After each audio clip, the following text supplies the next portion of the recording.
과거의 상처를 안고 살아가는 한 사회복지사. 그녀의 앞에 나타난 위기의 소녀. 하지만 이 만남은 예상치 못한 거대한 어둠을 마주하게 되는데, 한 소녀를 구하려는 선택이 더 큰 진실로 이어진다. 과연 그녀는 자신의 과거와 맞서며 아이들을 구할 수 있을까? 감동 63의 이야기 시작합니다. 구독과 좋아요, 알림 설정은 저에게 감동을 줍니다. 63빌딩만큼 높은 감동을 선사하겠습니다. 서울의 밤거리는 차가운 겨울바람이 매섭게 불어온다. 청소년 쉼터 희망의 둥지의 불빛만이 어둠 속에서 따스하게 빛나고 있다. 사회복지사 한지원은 창가에 앉아 밤늦게까지 서류 작업을 하면서도 간간히 창밖을 내다본다. 그녀의 시선에는 언제나 불안과 기대가 섞여 있다. 도움이 필요한 아이가 찾아올지 모른다는 생각에 그녀는 결코 일찍 퇴근하는 법이 없다. 창밖으로 보이는 도시의 불빛들이 차갑게 빛난다. 지원은 잠시 과거를 회상한다. 16이었던 그때, 그녀 역시 이 차가운 도시를 헤매던 영혼이었다. 알코올 중독자였던 아버지를 피해 집을 나왔을 때, 그녀를 구원한 것은 지금은 은퇴한 김미숙 복지사였다. 그날의 기억이 지원의 가슴 속에서 희미하게 떠오른다. 차가운 골목길에서 웅크리고 있던 자신에게 다가와 따뜻한 음료를 건네던 미숙의 모습, 그리고 그날 이후 그녀가 건네준 무한한 신뢰와 사랑. 그 기억들이 지원을 이 자리에 있게 했다. 쉼터의 낡은 벽시계가 자정을 알리는 순간 현관문을 두드리는 소리가 들려온다. 지원은 순간 긴장하며 자리에서 일어선다. 늦은 시각의 방문은 대부분 긴급한 도움이 필요한 경우다. 조심스럽게 현관문을 열자 한 소녀가 서 있다. 15살 정도로 보이는 그 아이의 얼굴에는 깊은 상처와 공포가 가득하다. 볼은 시퍼렇게 멍들어 있고 입가에는 말라붙은 핏자국이 남아있다. 소녀의 몸은 한겨울 추위 속에서 가볍게 떨리고 있다. 지원은 순간적으로 자신의 과거를 마주하는 듯한 감각에 사로잡힌다. 소녀의 눈빛에서 읽히는 절망과 두려움, 그리고 그 속에 희미하게 남아있는 희망의 빛. 그것은 16의 자신이 가졌던 것과 똑같은 눈빛이었다. 소녀는 입술을 떨며 힘겹게 말을 이어간다. 도와달라는 그 한마디를 끝으로 소녀는 의식을 잃고 쓰러진다. 지원은 재빨리 소녀를 받아내며 동시에 응급실 번호를 누른다. 병원으로 이송되는 구급차 안에서 지원은 소녀의 손을 꼭 잡고 있다. 소녀의 체온은 차갑지만 미세하게 느껴지는 맥박이 아직 살아있음을 말해준다. 구급차의 사이렌 소리가 한밤의 도시를 가르며 울려 퍼진다. 창밖으로 스쳐 지나가는 도시의 불빛들이 마치 별처럼 반짝인다.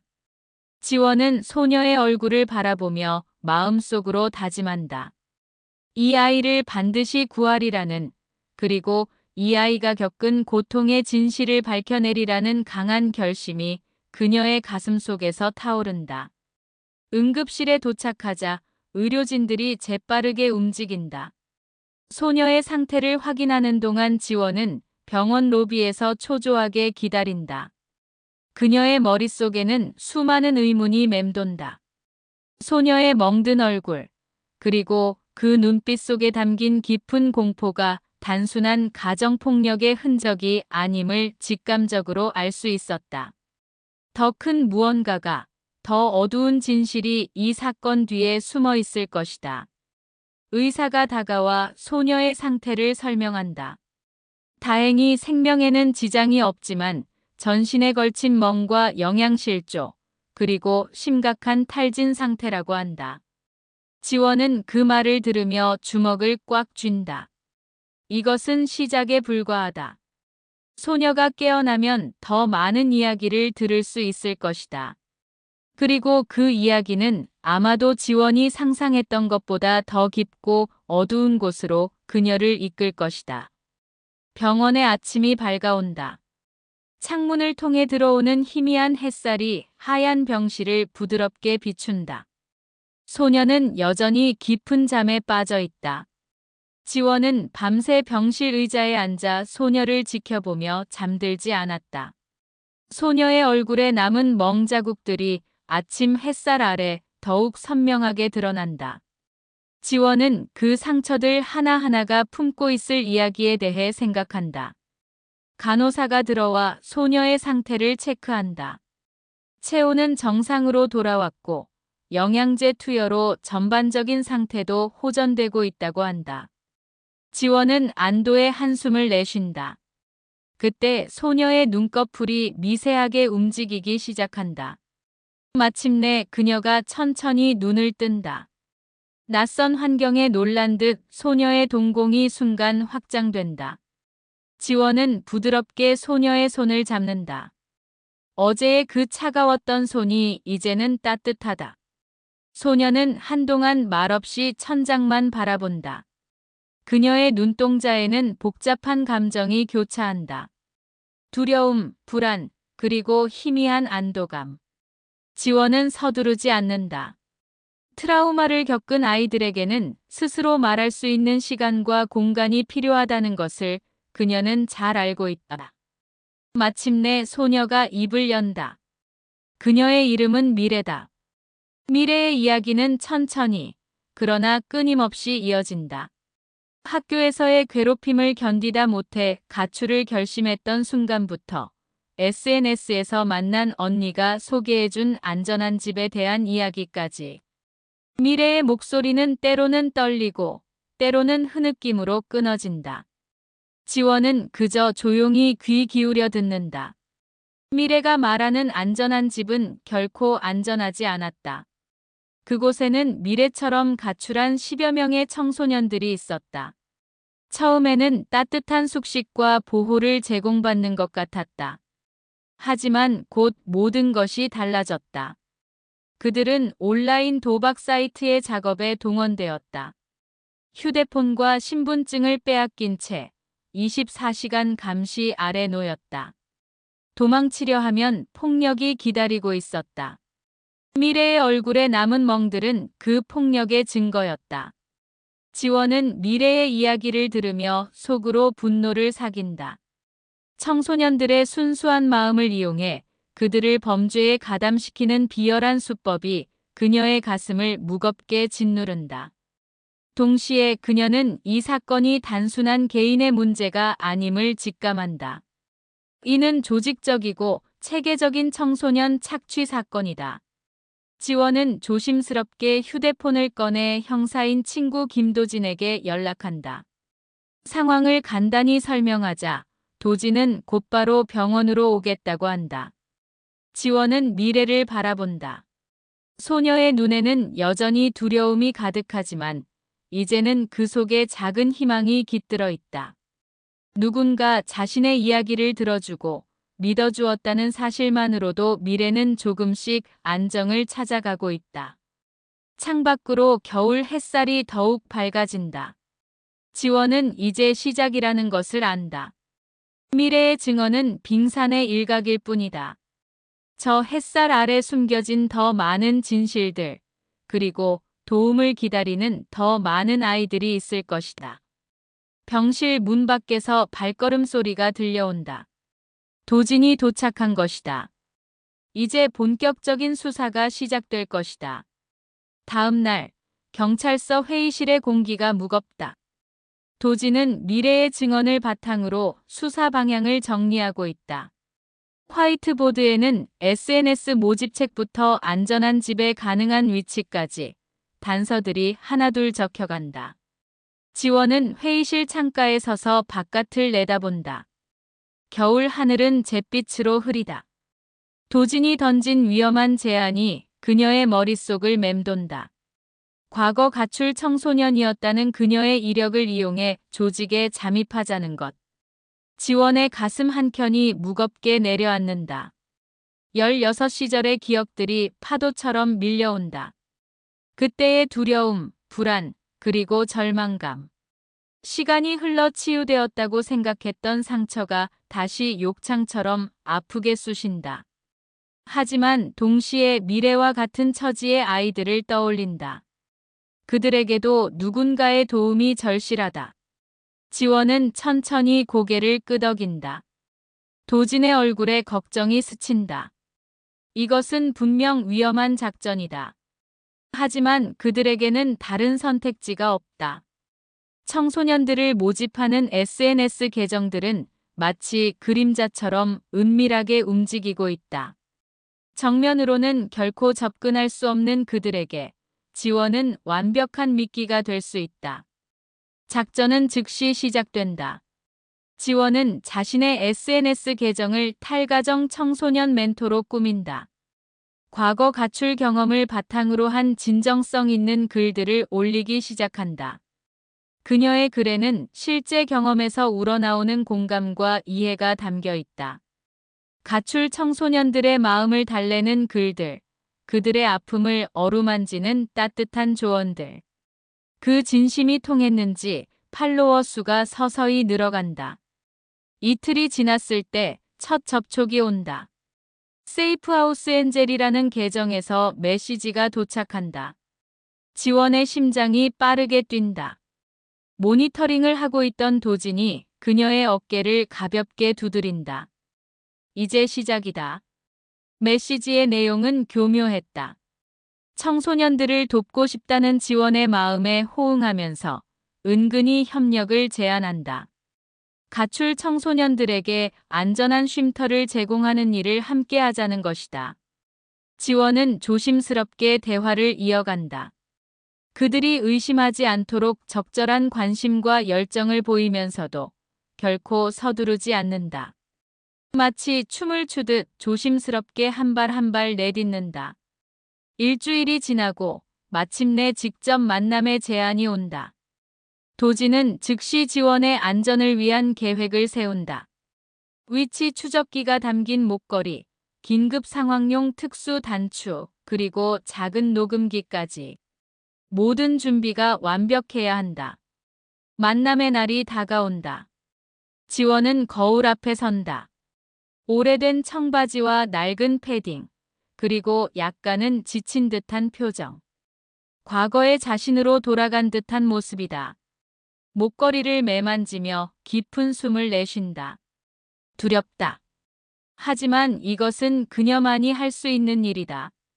누군가는 반드시 해야 하는 일이다. 카페에서의 만남이 시작된다. 세이프하우스 엔젤의 정체는 세련된 차림의 여성이다. 부드러운 미소를 띠고 있지만 그 눈빛은 차갑다. 대화가 이어질수록 지원의 직감이 예리해진다. 이 여자는 분명 미래가 말한 조직의 일원이다. 그녀의 말 한마디 한마디에는 교묘한 함정이 숨겨져 있다. 지원은 침착하게 대화를 이어간다. 이제 첫 발을 내딛었다. 돌이킬 수 없는 위험한 게임이 시작된 것이다. 낡은 빌라의 지하로 향하는 계단을 내려가며 지원의 심장이 빠르게 뛴다. SAFEHOUSEANGEL이라 자신을 소개한 여자는 이제 자신의 진짜 이름이 서윤이라고 했다. 일주일간의 접촉 끝에 마침내 그들의 아지트로 초대받은 것이다. 목걸이 속 위치 추적기가 조용히 작동하고 있다. 도진과 수사팀은 이 순간을 위해 준비하고 있다. 지하실의 철문이 열리자 숨이 막힐 듯한 답답함이 밀려온다. 형광등 아래로 드러난 광경에 지원은 순간 얼어붙는다. 좁은 공간에 놓인 여러 대의 컴퓨터, 그리고 그 앞에 앉아있는 청소년들. 그들의 눈빛은 생기를 잃은 채 모니터만을 응시하고 있다.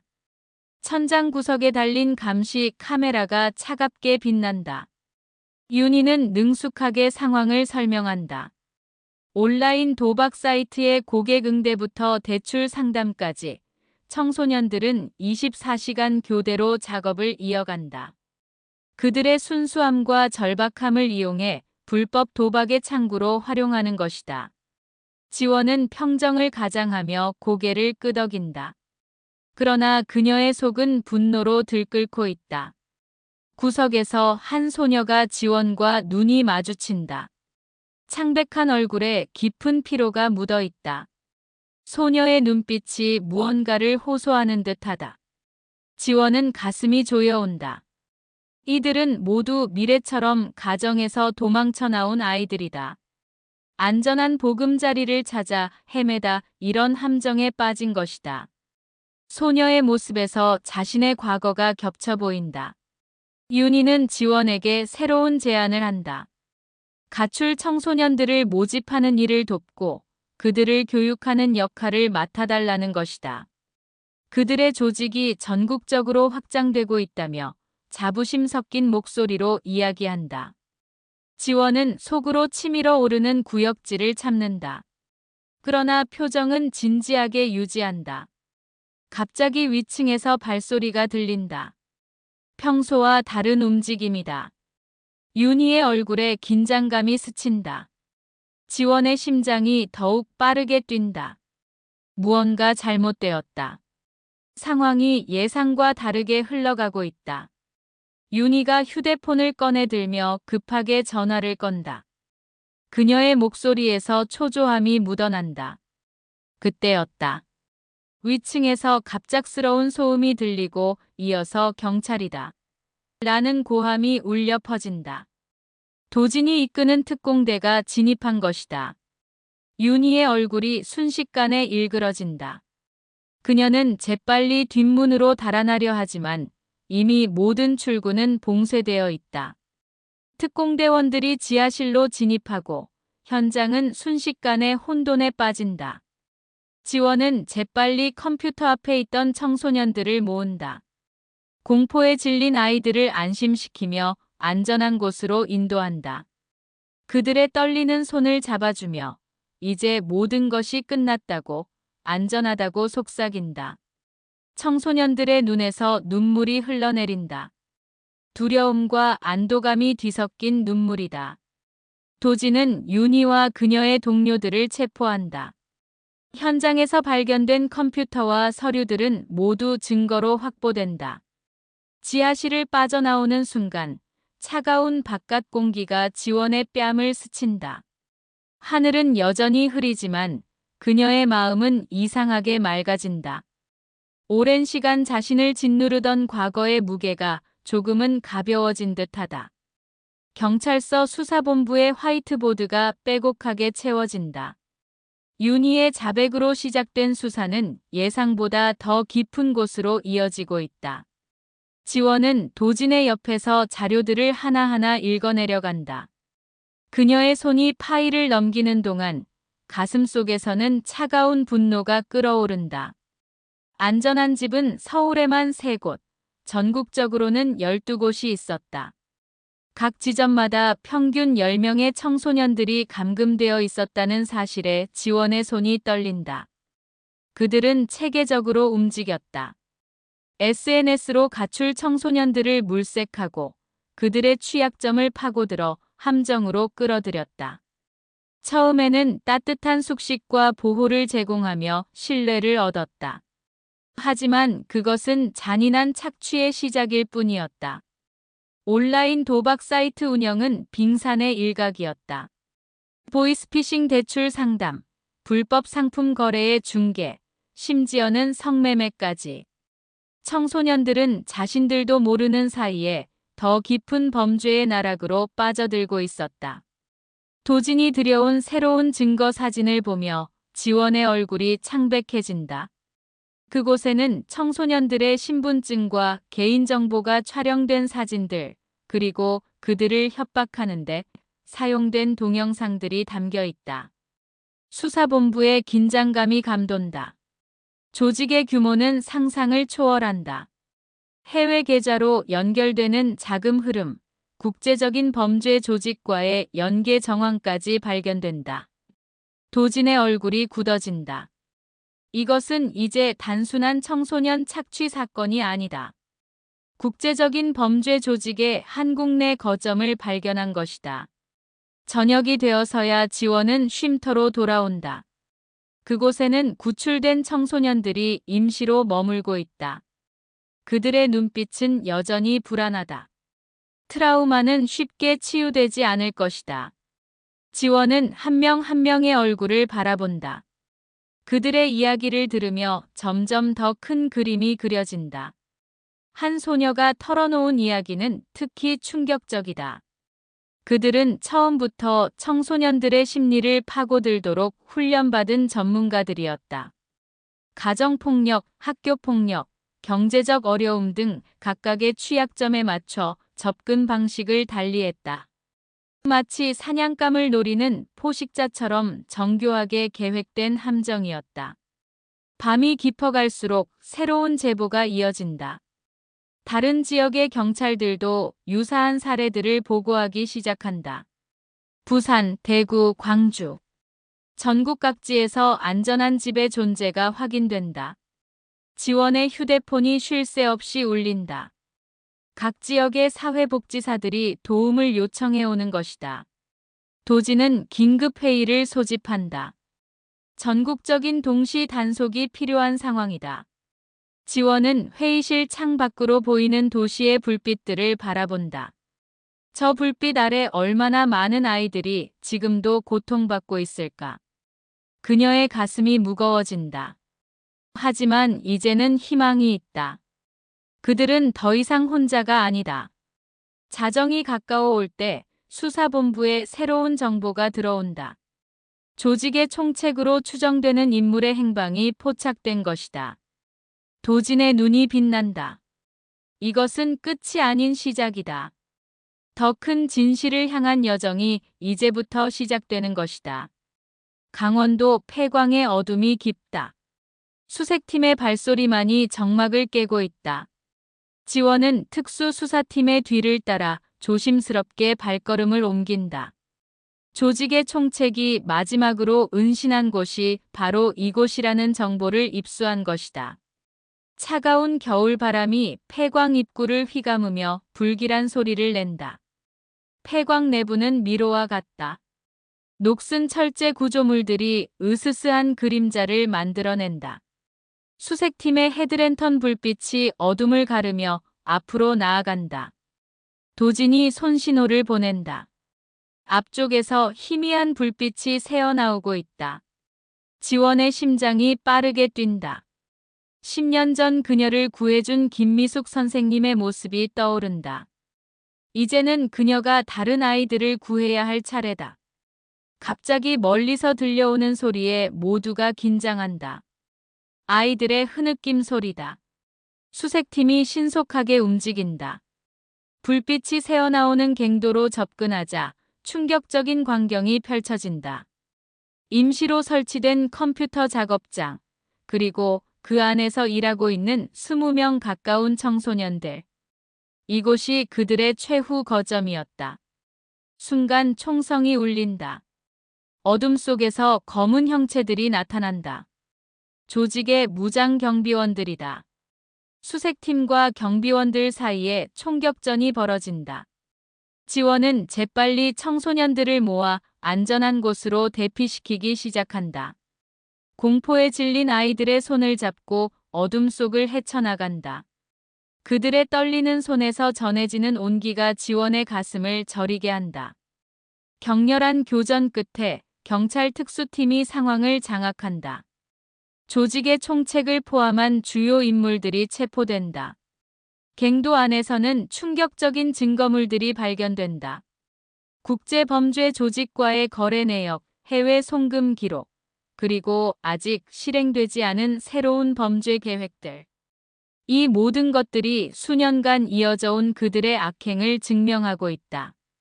동이틀 무렵 구출된 청소년들을 태운 버스가 폐광을 떠난다. 지원은 뒷좌석에서 잠든 아이들의 얼굴을 바라본다. 그들의 표정이 평화롭다. 어쩌면 오늘 밤이 그들에게 처음으로 안전하게 잠들 수 있는 밤일지도 모른다. 창밖으로 보이는 하늘이 점점 밝아온다. 어둠이 걷히고 새로운 아침이 시작되는 것이다. 쉼터로 돌아온 지원은 자신의 사무실에 앉아 깊은 숨을 내쉰다. 벽에 걸린 달력에 동그라미를 그린다. 오늘은 새로운 시작이다. 구출된 아이들의 재활과 치유가 필요하다. 그들에게는 긴 시간이 필요할 것이다. 하지만 이제 그들은 혼자가 아니다. 지원은 책상 위에 놓인 사진 한 장을 바라본다. 16살의 자신과 미숙 선생님이 함께 찍은 사진이다. 그녀는 미소 짓는다. 이제 자신이 그때의 미숙 선생님이 되어 다른 영혼들을 구원할 차례인 것이다. 휴대폰이 울린다. 도진이다. 또 다른 지역에서 유사한 사례가 발견되었다는 소식이다. 지원은 천천히 일어선다. 아직 해야 할 일이 많다. 어둠은 여전히 존재하지만 이제 그 어둠을 밝힐 빛이 있다. 그녀의 가슴 속에서 작은 희망이 움튼다. 한 사람의 용기가 많은 이들의 인생을 바꿀 수 있다는 진실을. 그녀는 그것을 이미 알고 있다. 봄이 오고 있다. 쉼터 앞 작은 정원에 꽃이 피어나기 시작한다. 지원은 창가에 서서 정원에서 꽃을 가꾸는 청소년들을 바라본다. 미래가 어린 새싹에 조심스럽게 물을 주고 있다. 그녀의 눈빛이 예전과는 다르다. 이제 그곳에는 두려움 대신 희망이 자리 잡고 있다. 3개월이 지났다. 폐광 사건 이후 전국의 청소년 보호 시스템이 대대적으로 개편되었다. 더 많은 쉼터가 생겨났고 위기 청소년을 위한 지원도 강화되었다. 무엇보다 중요한 것은 사람들의 인식이 변화하기 시작했다는 것이다. 가출 청소년들을 문제아로만 바라보던 시선이 조금씩 변하고 있다. 지원의 책상 위에는 새로운 서류들이 쌓여 있다. 검정고시 접수 서류, 직업훈련 신청서, 그리고 장학금 지원서. 구출된 청소년들이 하나둘 새로운 길을 찾아가고 있다. 미래는 사회복지학과 진학을 준비하고 있다. 그녀는 자신처럼 상처받은 영혼들을 돕는 사람이 되고 싶다고 했다. 따스한 봄볕이 사무실로 스며든다. 지원은 책상 위 사진틀을 바라본다. 미숙 선생님과 찍은 오래된 사진 옆에 새로운 사진이 놓여 있다. 쉼터 아이들과 함께 찍은 사진이다. 그들의 웃는 얼굴에서 지원은 희망을 본다. 상처는 결코 완전히 사라지지 않을지도 모른다. 하지만 그 상처를 딛고 일어설 수 있다는 것, 그리고 그 과정에서 서로가 서로에게 희망이 될 수 있다는 것. 그것이 바로 그녀가 깨달은 가장 큰 진실이다. 휴대폰이 울린다. 도진이다. 새로운 사건의 단서가 발견되었다는 소식이다. 지원은 깊은 숨을 내쉰다. 아직도 어둠 속에서 도움을 기다리는 영혼들이 있다. 그들을 위해 자신이 할 수 있는 일이 있다면 그것이 바로 그녀의 삶의 이유일 것이다. 지원은 창밖을 바라본다. 쉼터 정원에서 피어난 꽃들이 봄바람에 살랑인다. 새로운 계절이 시작되고 있다. 그녀는 가방을 챙기며 생각한다. 한 사람의 용기가 많은 이들의 인생을 바꿀 수 있다는 것을. 그리고 그 변화는 이제 막 시작되었다는 것을. 쉼터를 나서는 지원의 발걸음이 가볍다. 새로운 봄이 오고 있다. 그리고 그 봄은 모든 이에게 다시 시작할 수 있는 용기를 준다. 마치 그날 16세 자신에게 누군가가 건네주었던 것처럼. 감동 63의 긴 이야기 들어주셔서 감사합니다. 구독과 좋아요, 알림 설정은 저에게 감동을 줍니다. 늘 감동이 가득한 나날 되시길 바라겠습니다. 63빌딩만큼 감동이 높은 새로운 이야기로 다시 돌아오겠습니다.